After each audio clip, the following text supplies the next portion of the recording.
Hey everybody, I'm Matt, and I'm here with Keith Buckley of Every Time I Die. How's it going, man? Very good, very good. Oh, that sounds great, man. And you just played an amazing set tonight. Thank you very much. And it's been a little while since the last tour that you did was Warped Tour, am I correct? Yes. Yeah, and so this is the third date of the East Coast tour. How's it been going so far? Yeah, it's third.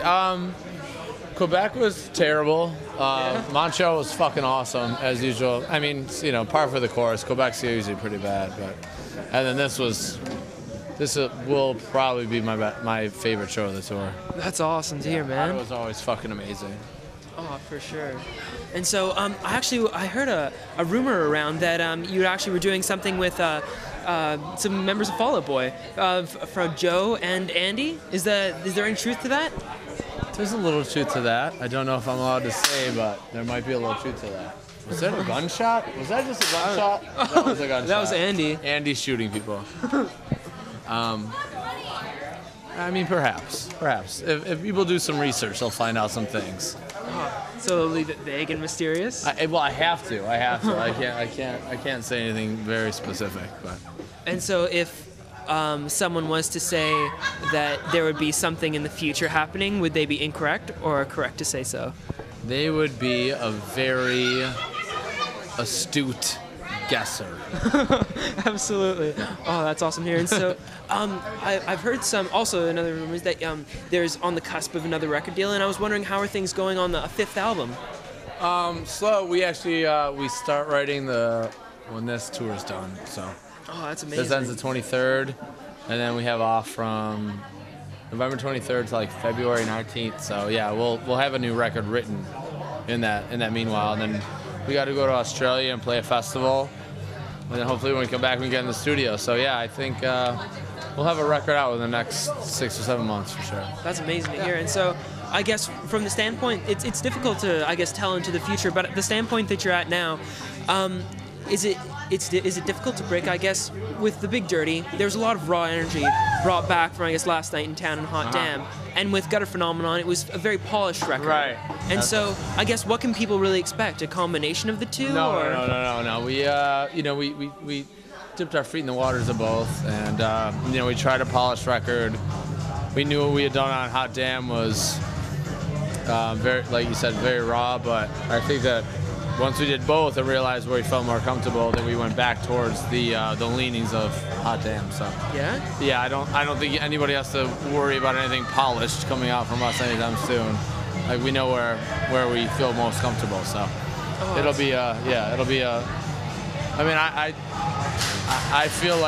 honestly feel like Big Dirty was our best record. So I mean, I think we're all in that same mindset. We're gonna try to top that. So, absolutely. Yeah. I think Andy's going around just shooting people. Yeah. That's what you do when you don't drink. Absolutely. Yeah. Oh, but that's great to hear, and I'd have to agree that Big Dirty was my favorite album of all. And I think Toronto tomorrow is the Toronto date, right? Can we expect Dallas Green to show up and play in rehab with you guys? Actually, yes.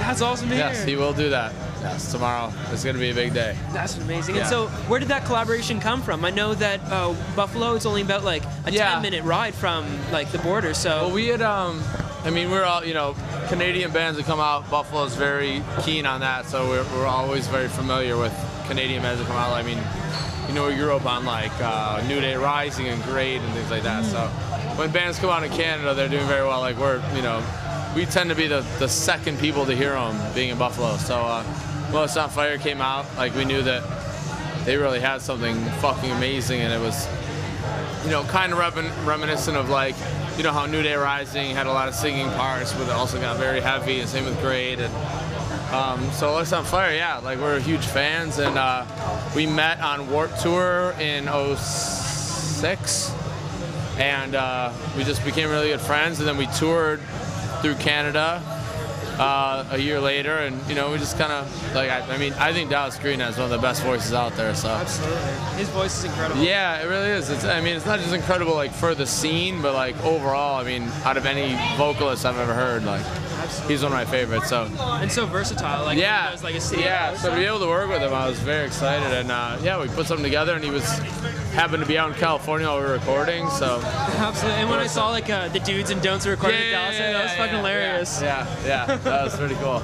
We didn't think Dallas we figured Dallas has a reputation of bold. He wouldn't want to be showing his underwear, but he was very cool about it. Oh, that's awesome, man. On Gutter Phenomenon, you had Jared Way of My Chemical Romance come in, and also obviously on Big Dirty, you had Dallas Green doing Rehab.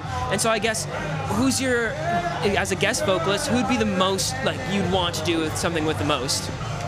Out of your fantasy guest vocalists come in and do something. That would be Tom York, without a doubt. Yeah? Yeah. Oh my God. Yeah. Oh, that's amazing. Yeah. Well, hands down?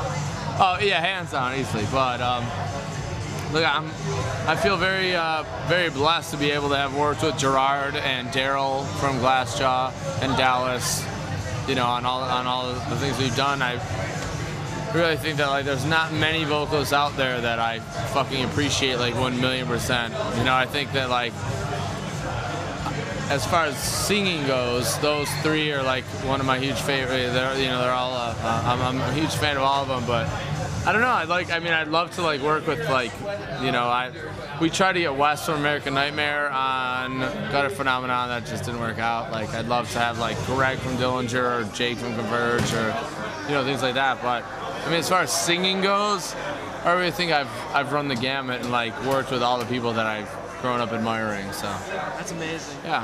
Oh, it's pretty great to hear. And so I guess, where do you go from here as it determines goals? I don't know. I just want to buy a helicopter, Yeah. Honestly, that's the that's all I'm shooting for right now. I just gotta get a helicopter. So I don't know. I just the fact that we've been doing this for 10 years is kind of miraculous, because I know there's a lot of bands that come and go, but I don't know. I just want to the fact that I can go home and live comfortably and take care of my fiance is very nice. It's a very nice feeling. So yeah. That's great, man. Yeah. Continue to make amazing music. We all appreciate it. Thank you. Thanks so much, Keith. Hey, no problem, man. Thank you.